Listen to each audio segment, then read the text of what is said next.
Okay, manglingkod mo palihog. Okay. Padayon ta sa atong mensahe. Okay, God's purpose for adversity. Okay, so part 2. So, naay mga purpose ang Ginoo why we have problems, we have adversity in life, no? So, pero makahatag siya kaayuhan. No, mo na last Sunday, no, our first response to adversity should not be to try to remove it. Amen? So, don't try to remove it. Iyo pagkuha ng imong kuhaon. Kay kung kuhaon nato na with ourselves, no? Kanang wa tay mahimo.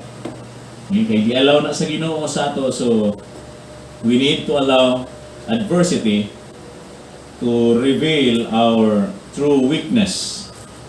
Sa may weakness na to if there is adversity in life, no? So mao na mga kaigsuonan nga atong tan-awon, atong hunahunahon adversity. Akong balikon nga COVID is one of the adversity in our life, no? So sa atong kinabuhi, COVID-19 dako kayong naman impact. Kita mingon nga damage, okay? Kay kung bisag walay COVID na may damage sa atong kinabuhi, amen? Na mga damage nga wala nato, na mga minunta nga na-damage akong adlaw o naguba akong adlaw. So bisag walay COVID na adlaw nimo nga naguba. Okay? So dili lang kay tungod kay naay COVID minunta nga mao kuha na kanang guba na imong adlaw. So bilit, no? So sa ato pang lesson is adversity na siya ay kanang mahatag nga kaayuhan nga mahimutang mo strong diha sa Ginoo, no? So adversity is evidence of spiritual warfare, no? Number 1. Okay. But our second response mga kaigsuonan for adversity, okay, to adversity should be not to focus on outward circumstances, but to realize that we are dealing with unseen spiritual powers. Okay? We are dealing with unseen spiritual power. So mao na mga kaigsunan nga, don't focus on outward circumstances because we have God, okay, in our life, no? Our body is the temple of the Holy Ghost, okay, which is God mga kaigsunan. So realize that we are dealing with unseen spiritual power. Okay? So adversity is evidence of spiritual warfare. Okay? So mao na mga kaigsunan, kung naay adversity sa atong kinabuhi, naay mga circumstances sa atong kinabuhi, ebidensya lang na nga naay kanabang spirituhanon nga pakig-away ana, no? Dili kita mo magig-away anang mga adversity mga kaigsunan, kay dili gyud ta mo daog, amen? Dili gyud ta mo daog ana, no? If we do not recognize when adversity is spiritual warfare mga kaigsunan, we will be overwhelmed mga kaigsunan and tempted to give up. Okay? Musurrender gyud ka, mo give up gyud ka, di na ko ni kaya. No, kung di nato i-consider ba, di nato i-recognize nga kaning adversity, kaning mga babag or mga problema nga maabot sa atong kinabuhi, mga kalisod, kung di nato na siya i-recognize is kanabang as spiritual warfare, okay? So we will overwhelm, okay? And tempted to give up. So when adversity takes the form of confusion, suspicion mga kaigsuonan, division, and anger, no, then spiritual warfare is on.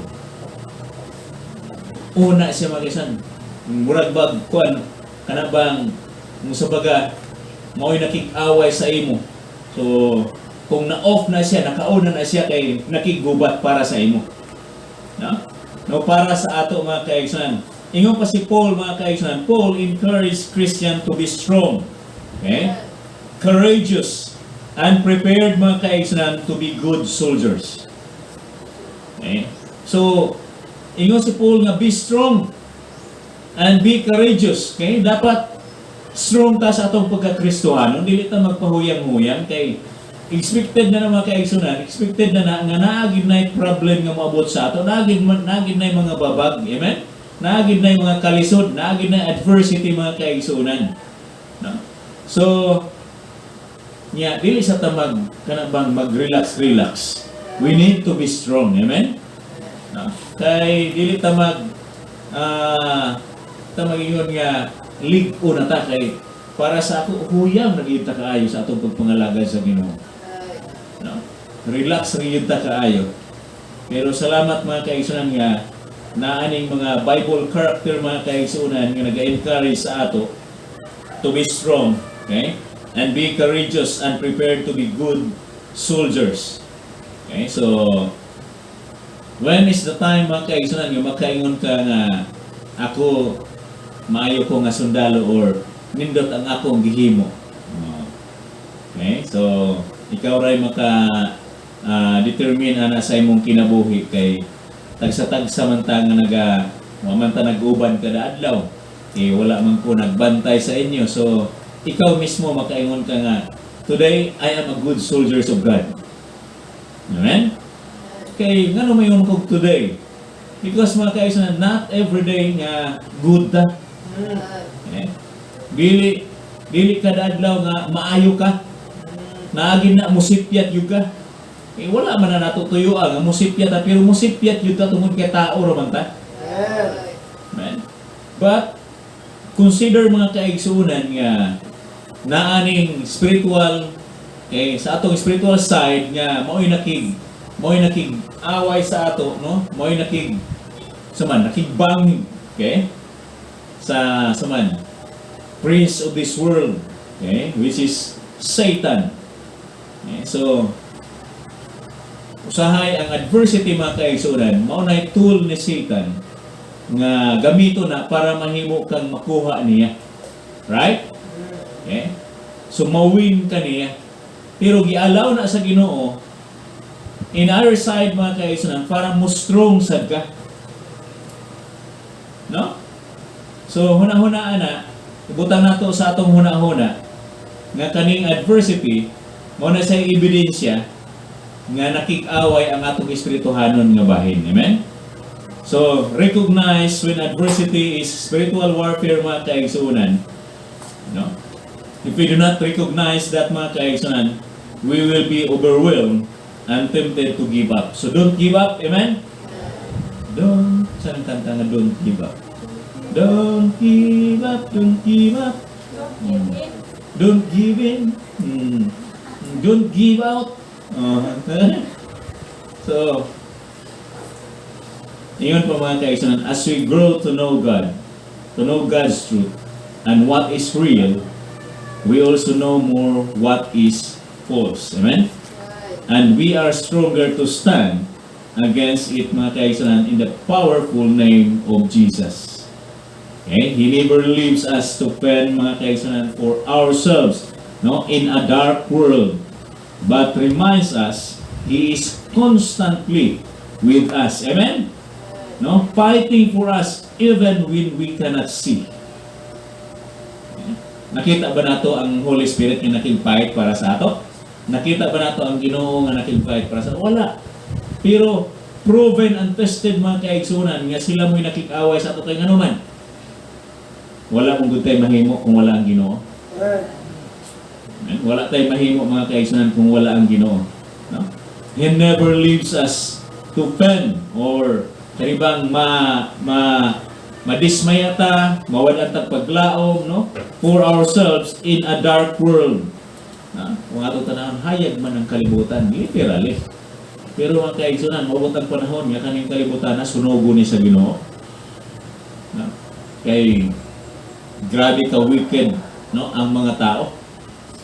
Okay? So, anong sunugon man sa Ginoo, mga kaigsunan, ang kalibutan tungod sa wickedness sa mga katawhan. Pero pasalamat ang mga kaigsunan nga nakaangkon ta og kaluwasan. So don't forget mga kaigsunan nga mo na nga dapat yun tang musulti ngadto sa mga katawhan. No? So our God is constantly with us mga kaigsunan, fighting for us even when we cannot see. No, dili nato makita. No? Manawa sa panahon ni David mga kaigsunan, no? Nga ang angel na mo'y nakig-away. So, niya na, no? Tungod na sa power sa Ginoo. No? Number 2 mga kaigsunan, adversity is God's method of purifying our faith. Mga pamaagi, method, no, of purifying our faith mga kaigsunan. This leads to patience. No? So, diri mga kaigsunan, in adversity, diha mo gawas yun kung hangtod asa ang imong pasensya. Amen? No? Patience mga kaigsunan. Hebrews chapter 11 verse number 6, no? For without faith, no, it is impossible to please Him. Mau ba na? Okay. Kasing nakamemorize na mo ana, pero mga kaigsunan, usahay makalimutan. Amen? No, but without faith, it is impossible to please Him. For he that cometh to God must believe that He is, and that He is a rewarder of them that diligently seek Him. Diligently seek Him. Okay? Faith may need to be tested mga kaigsunan in the fires of adversity.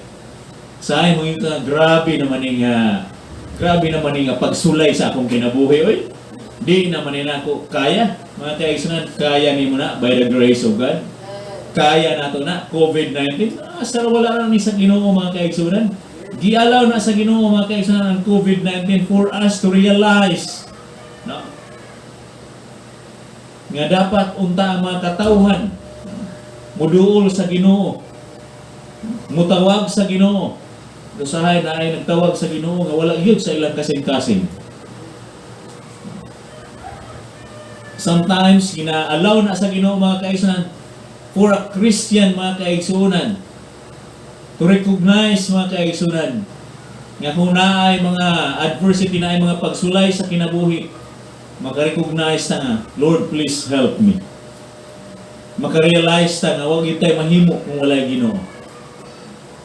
Okay? Na-realize niyo karon nga panahon, trabaho, skeletal, di ka kalakaw-lakaw, makaingon kag, unsa na malay akong ibuhi sa akong family, unsa na may ibuhi sa akong kaugalingon. Pero tanawa, hangtod karon buhi paghihapon ka. Buhi paghihapon ta. Akong pananaw, may nagniwang sa ato. Amen? Nambok mo magaling uban. Hello. Ha? Ang uban nambok, ang uban nambukog. Okay? Puro bukog. Muna yung ingon niya, usa ko na hinapon sa kanan, panit o bukog na lang. Kanang bang tao nga naglakaw, nga panit o bukog na lang. Masa daw, hinapon anak, Brad Marino, ang hinapon.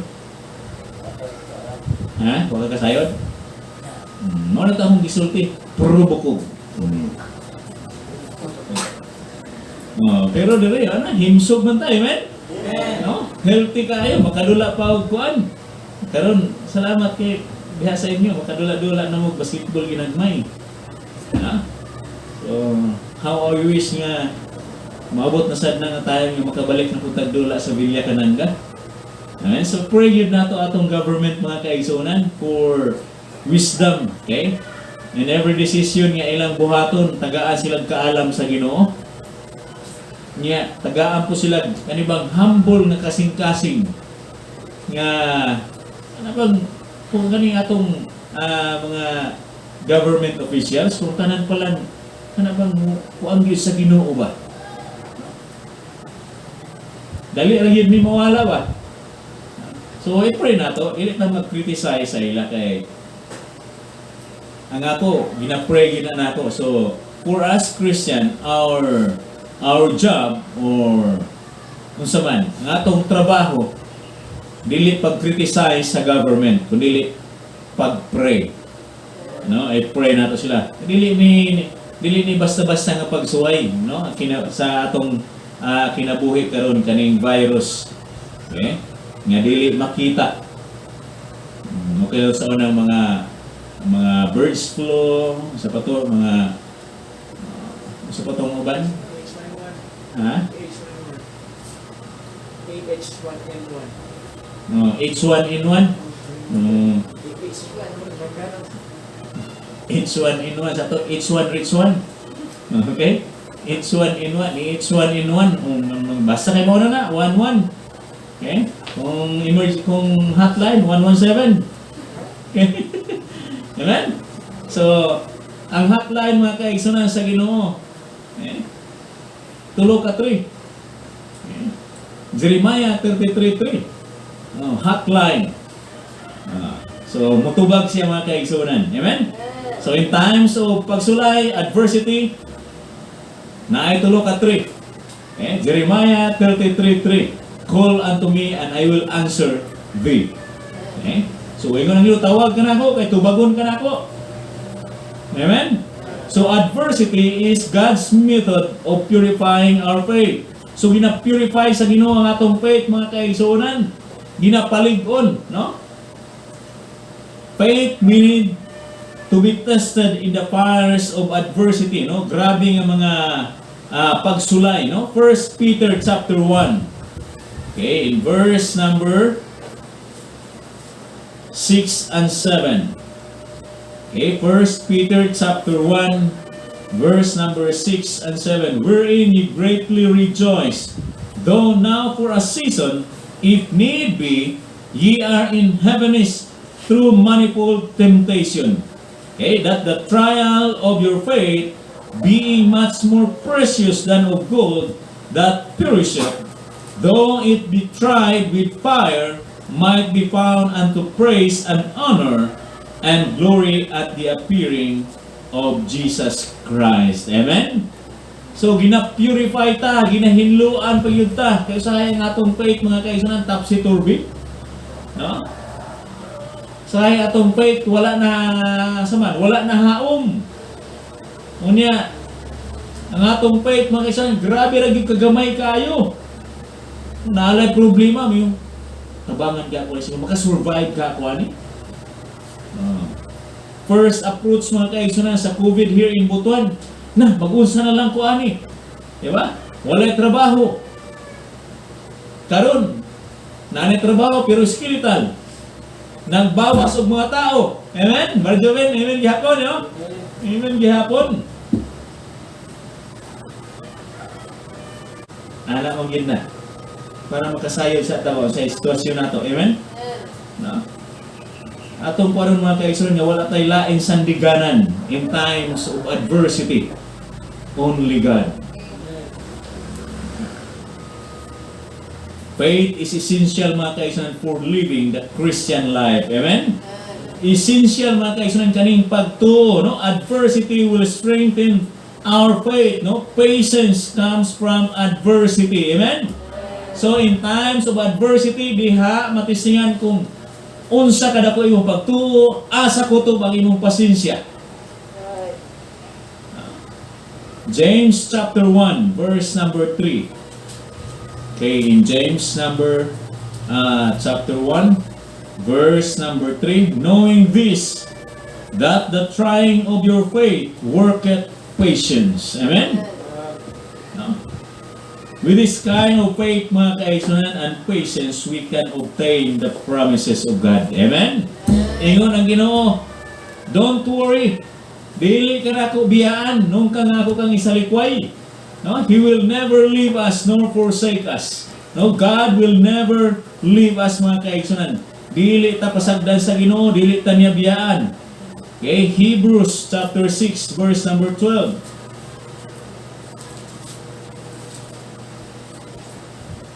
Hebrews 6:12. Okay? That ye be not slothful, but followers of them who through faith and patience inherit the promises. Amen? Kung wala kay pasensya mga kaigsunan, you cannot obtain the promises of God. Dili ka makaangkon ana mga kaigsuonan. Muna yun nga kamo dili no magtinapulan. Biski nag-COVID na hinuon, magtinapulan na may hinuon, sige na tulog. Okay lang na kay sakit ha? Para sa ako, sakit ba akong hawak karon? Sakit akong hawak pero makaya rin ako. Salamat ko sa Ginoo nga kana bang na ako'y tolerance sa pain.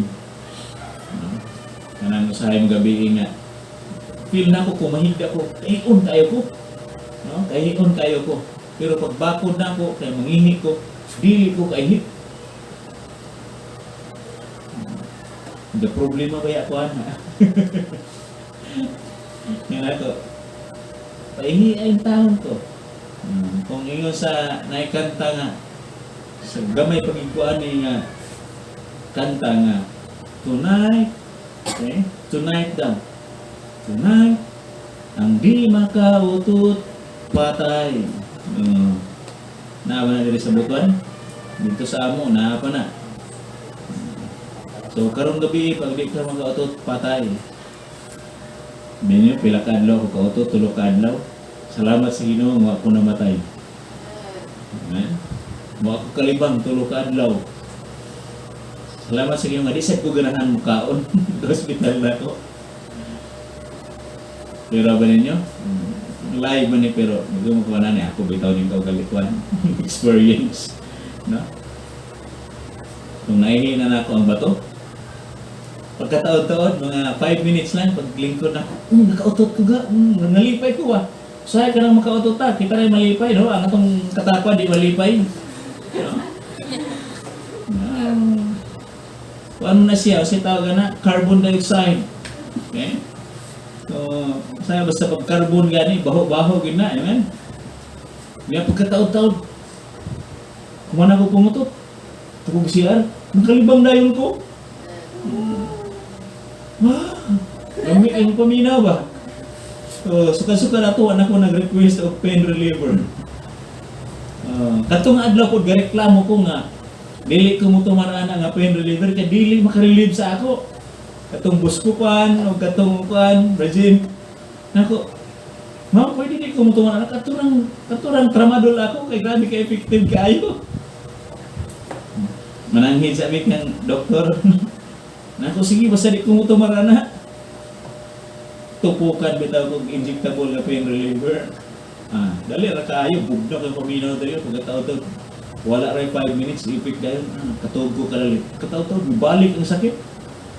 Orasan mag-oras.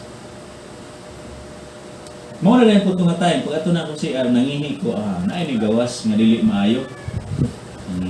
Kadtong nibabag. Pagkataon gawas ay ng hangin.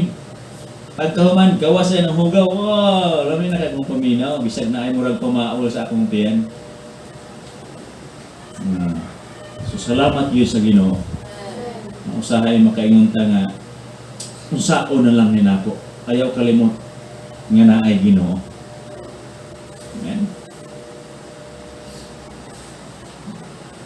So, nga na mga kaigsunan. Sa ingon sa verse number 12. No?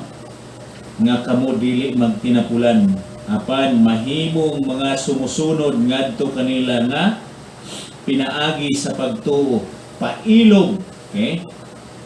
Nakapanunod sa mga saad. Kung wala tayo pailog, wala tayo pagtuo,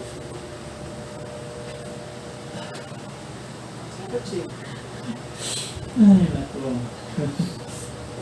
Lamig yun ni Hatsi. Naot na nga dili na magsipon. Okay? So, makaklaim ta mga kaigsunan sa saad sa Ginoo. We have faith. May ingon sa Bible, di ba? Kung wala kay pagtuo, wala kay pasensya, iyog ka makapanunod sa kaning promises sa Ginoo. Pero ingon siya dire, kung dili ta magtinapulan, apan mahimong mga sumusunod, no ngadto kanila nga pinaagi sa pagtuo o pailog, nakapanunod sa mga saad. Nindot kay no. So usay buhaton nato. So pasensya lang. Unya ato pag yung ligunon ang atong pagtuo sa Ginoo. No? All things are God's lessons, no? God would have you learn, mga kaigsunan. Okay? And the best students get the hardest test. Di ba? Kung maayo ka ng estudyante, siguro makaka-bright ka, makaingoy ka, kasayon na po daan ng exam. Oy?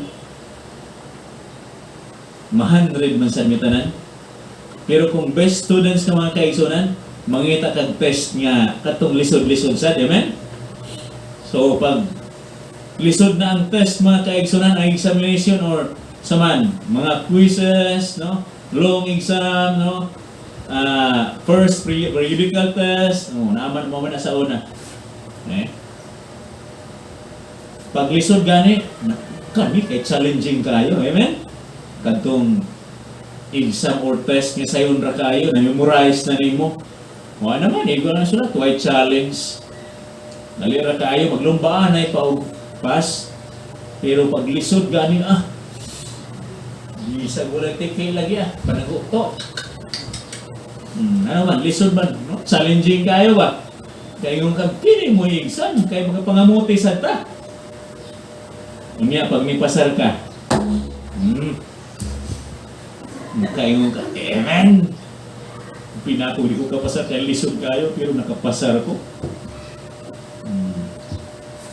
Para sa ato, lisod ang COVID-19. Pero pag malapsan nato ni mga kaigsunan, salamat yun sa Ginoo. If God puts a Goliath in front of you, He must believe there's a David inside of you. Parang balak lang, no? Pero tinuod na mga kaigsunan, sometimes makaingutang problema, grabe ka dako kayo. Pero remember mga kaigsunan, David and Goliath. Dako kayo si Goliath, no? Niya si David, usa lang kabata. Pero mga kaigsunan, kinsa may ni Daog. Si David nga naman, kauban man niya ang Ginoo. Si Goliath iya ramang kaugalingon, ang iyang pagkadako, pagkamaayo nga sundalo. Niya naka-shield pag yudto. Okay? Nakamaskara pag yudto. Pero nganong igo mangyapon sa agtang. Ha? Tuo mo tungod to sa kamaayo ni David mo, anong sleep? Siguro pagkalan ni David, asa pa ingon tong bato. Siguro gulitan to sa Ginoo bang. Yan itusok raw sa makadako si David. Pero sa ngayon, nilapos ang bato sa kuwan. Itong gisalikod niya, no? O, diba? Sa yung helmet. Ingana ka powerful ang Ginoo. Dili ingana ka powerful si David. Okay, atong panon para maapil sa ta. We become powerful mga kaigsunan because of God. I can do all things through Christ which strengtheneth me. O, mahimo na to ang tanang butang, pinaagi kang Kristo nga mo'y naghatag og kalig-on sa ato. No? Number 3 mga kaigsunan, adversity is a signal to re-evaluate our priorities. Hello. I-re-evaluate daw nato ang atong priorities. No, wrong priorities may result in much painful adversity. Amen?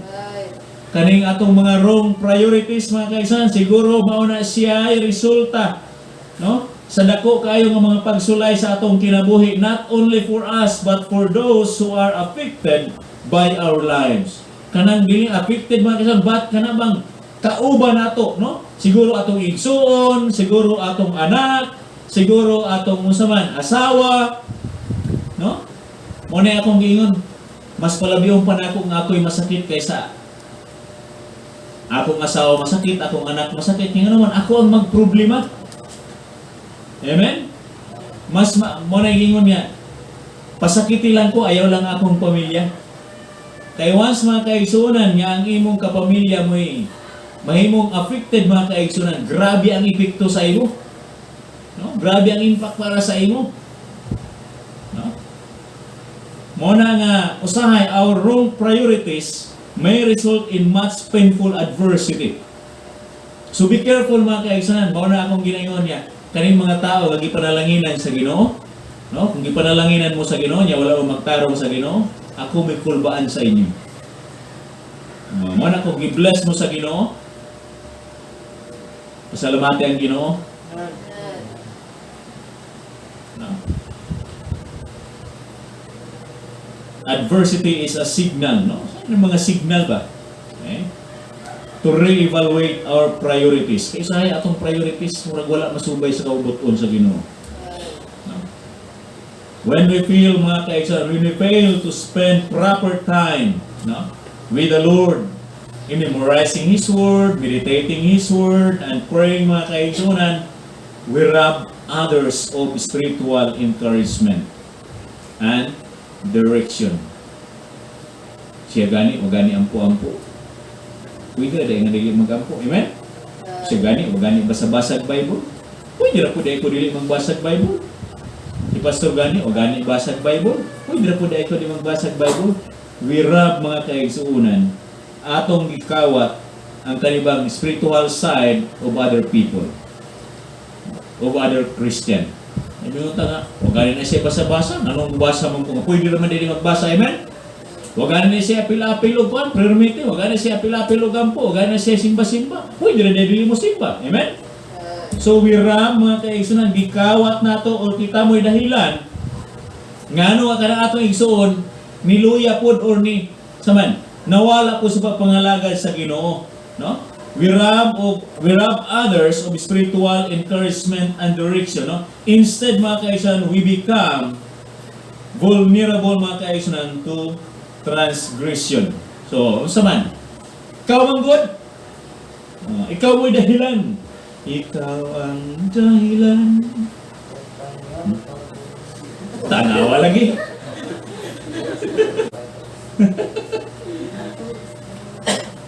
We are vulnerable, mga kaigsunan, to transgression. Okay, Psalms 107. Okay, Psalms 107, 17 and 19. Okay pa mo? Okay. Okay. Okay.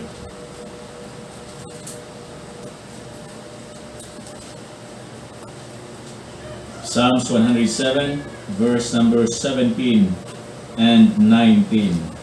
They fools because of their transgressions, okay? And because of their iniquities are afflicted. Then they cry unto the Lord in their trouble, and He saveth them out of their distresses. Kanindot sa Ginoo, no?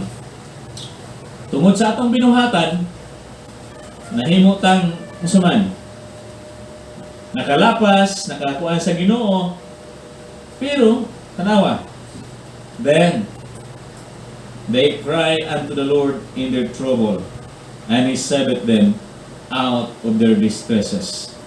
No? Kanindot sa Ginoo, no? Nga, ikaw mo'y naghimo, nganon ay nga na imong kinabuhi, ikaw mo'y naghimo, nganon ay nga na imong igsuon, pero sa dihan ni balik ka, nagtawag ka sa Ginoo, Lord, please help me. Grabe na gyud ni akong kinabuhi. Lisod na gyud kaayo, di na nako kaya. Then God help you. Nilipay ka sa Ginoo. So, remember, mga kaigsunan, atong i-re-evaluate our priorities. Kumusta man ang atong priorities in life? First priority ba nato ang Ginoo? Or first priority nato ang atong mga desire? No? Delight thyself also in the Lord, and He will give thee the desires of thine heart. Kasi atong unahon, first priority gid nato ang Ginoo. Ako nang ginabalik-balik, mga kaigsunan, your attendance diri sa simbahan, encouragement na sa matag usa, especially sa ako.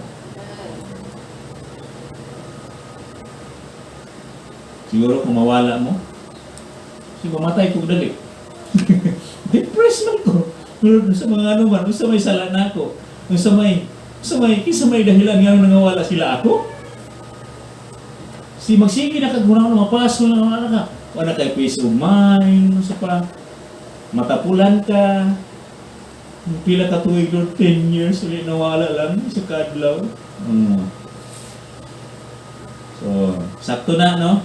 Nga kung naiwali nga maigo ta, pasalamat ta sa Ginoo. Amen? Dili ta magka-backslide ana kay diha, no? Lig-unon ta mga kaigsunan kay na tuyo na sa Ginoo. Natuyo na sa Ginoo mga kaigsunan nga naa ang iyang pulong para magpahinumdom sa ato. Kay musipyat man yun ta. Musipyat man yun ta. Nya naa man yun na atong batasan nature sa usa ka tawo nga naa yun tay pagkabadlungon. Naa yun tay pagkalimtanon. Inaapod tay pagkapalimot-limot.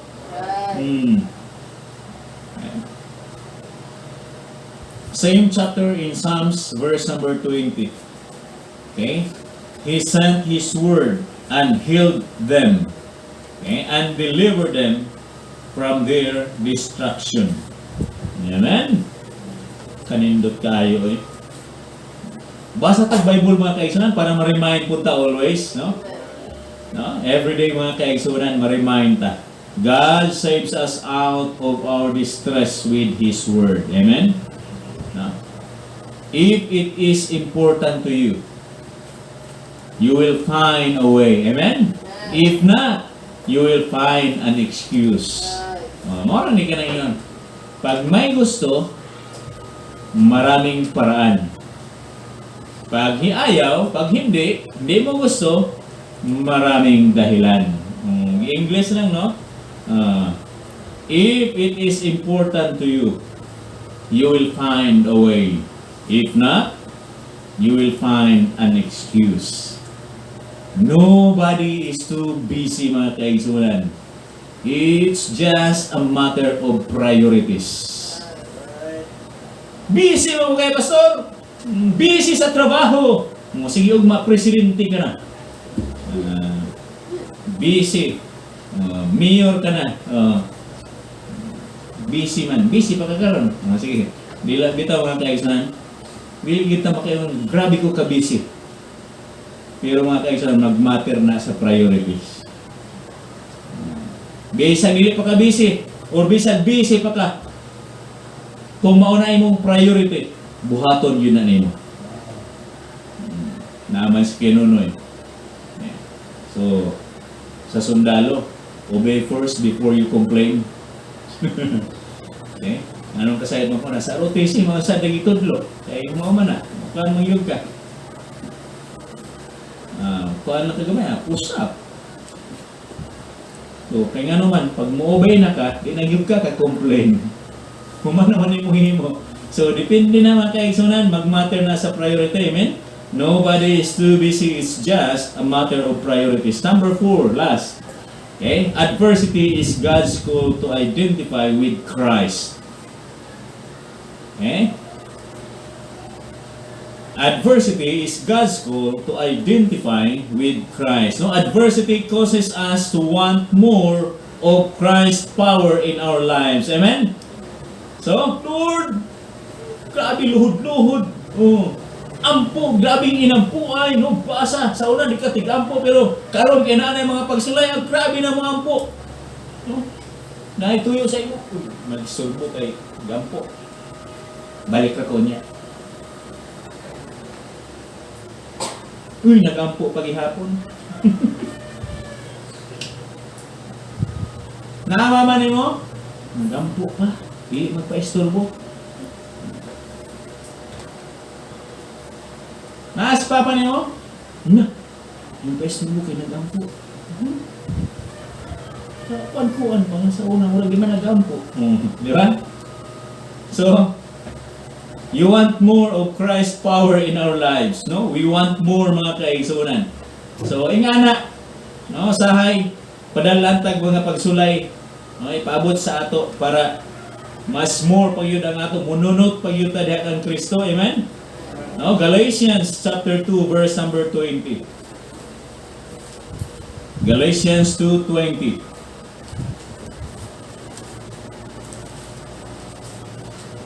I am crucified with Christ, nevertheless I live, yet not I, but Christ liveth in me. And the life which I now live in the flesh, I live by the faith of the Son of God, who loved me and gave Himself for me. Amen? isinhigugma sa ato, yatag iyang kinabuhi. The Son of God, which is the Lord Jesus Christ, no? Paul suffered, mga kaigsunan, the loss of all things, no? To win more people to Christ and to experience the power of Christ's resurrection, no? God's power becomes a reality to us, mga kaigsunan. Una sa Romans, mga kaigsunan, Romans, okay? Chapter 8, 7, chapter 6, 7 and 8, mga kaigsunan, we learn to know. In chapter 6, mga kaigsunan, we learn to know that we are crucified with Christ, no? We learn how to reckon ourselves, no? Dead to sin. Okay? Atong patay ta mga tungod mga kaigsunan sa sala and alive to God. Amen? We learn how to yield ourselves to God and our members as instruments of righteousness to God. Muna sa Romans chapter 6, verse number 6, ilista na lang ninyo kung naamoy tayo nga basahon. Yan ang nato ni basahon, no? For because of time. Okay.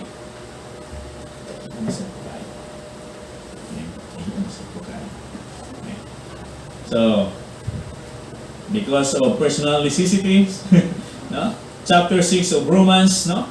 Mauna, naatay na hibalan diha. Verse 6, 11, and 13. In chapter 7, we discover a new problem, no? We are still overcome by the demands of the law, no? We try to live according to God's principles, but we can't do it, mga kaigsunan.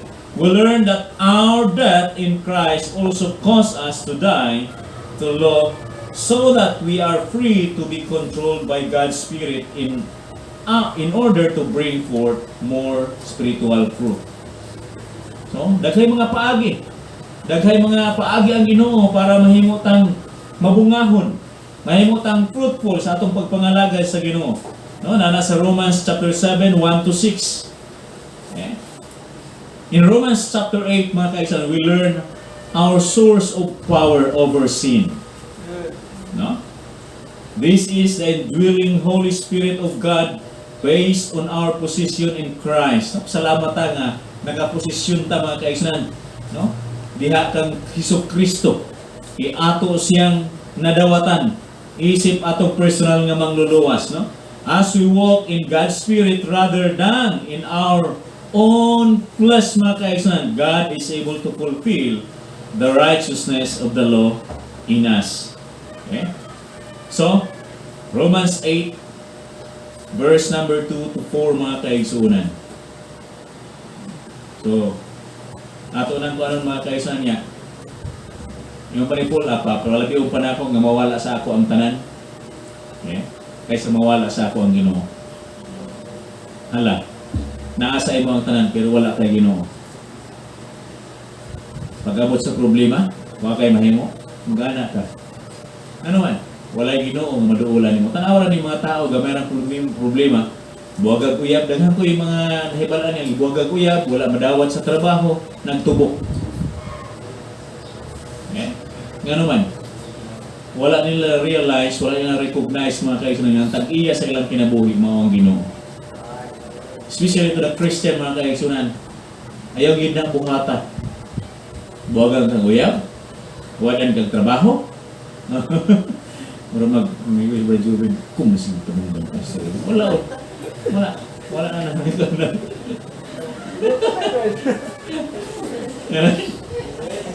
Ayaw yun, yung tao na yun ang bata. Wala yung negosyo. Ayaw yun, yung tao na ay Ginoo, mga kaigsunan nga tuburan sa tanan. No? So ayaw. Kristohanon beta. No? Natay Ginoo. When God calls you to something, He is not always calling you to succeed. Amen? He is calling you to obey. To success. Not the success of the calling is up to Him. The obedience, mga kaisan, the obedience is up to you.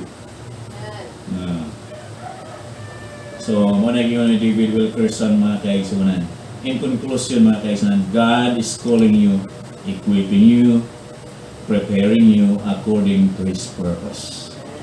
Adversity, pagsulay, problems, ipabot na sa Ginoo sa imo. para makuha ang imong atensyon ba, huy, murag wala nagaling ka, murag nakalimot naman ka sa ako. No? Gitawag ta sa Ginoo, gina-equip ta, gina-prepare ta mga kaigsunan para sa iyang kabubuton. Okay? So, God's purpose for adversity. Naay purpose ang tanan, amen? Naay purpose ang tanan. Let's pray.